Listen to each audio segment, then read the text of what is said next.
দর্শক, মিরপুরে সন্ত্রাসী হামলা আহত নেতাকর্মীদের দেখতে এসে কল্যাণপুর একটি হাসপাতালে রোগী দেখার পর জামাত আমির বক্তব্য রাখছেন। আমরা সরাসরি যুক্ত হব সেখানে। আমরা একটা সমাজ গড়তে চাই, যেই সমাজে ফ্যাসিজম আর ফিরে আসবে না।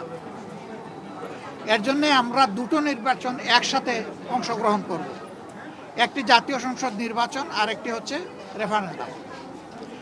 আজকে আমি নির্বাচনের ব্যাপারে কিছু বলবো না, এটা আচরণবিধির লঙ্ঘন হবে, ওটা কালকে থেকে বলা শুরু করবো ইনশাল্লাহ। কিন্তু শুধু এই আসনে না, 300 আসনে যারা নির্বাচনে অংশগ্রহণ করছেন তাদের সকলের প্রতি আমাদের অনুরোধ, প্লিজ জনগণের প্রতি আস্থা রাখুন।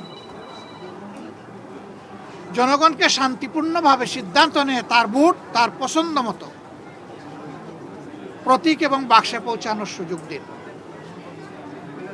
এর মাধ্যমে যেই নির্বাচিত হয়ে আসবে সকল রাজনৈতিক দলের দায়িত্ব হবে তাকে সহযোগিতা করা, তাকে অভিনন্দন জানান।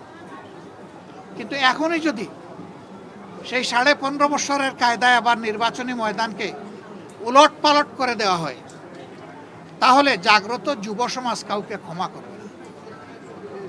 তারা তো বুকের রক্ত দিয়েই পরিবর্তন এনেছে।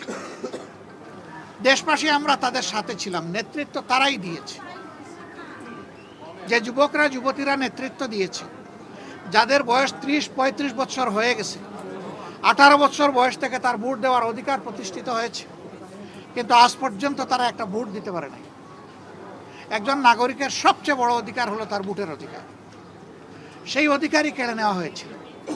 একই কায়দায় এখন যদি কেউ আবার আমার ভোট আমি দিব, তোমারটাও আমি দিব, এই স্লোগান দিয়ে যদি কেউ ভোটের ময়দানে নামেন, এই যুব সমাজ তাদেরকে ভোটের মাধ্যমে, ব্যালটের মাধ্যমে সমুচিত জবাব দেবে।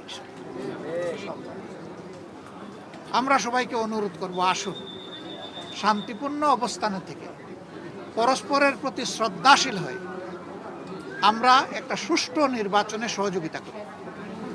বাংলাদেশ জামাতে ইসলামী অঙ্গীকারবদ্ধ।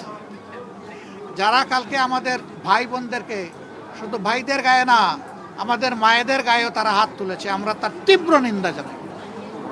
ওরা কি মায়ের পেট থেকে জন্ম নেয় নাই? ওদের ঘরে কি মা বোন নাই? মা বোনদের প্রতি সামান্য সম্মান দেখানো, নিশ্চয়ই তারা পরিবার থেকে সেই শিক্ষা পেয়েছে। যদি না পেয়ে থাকে, এটা দুর্ভাগ্য।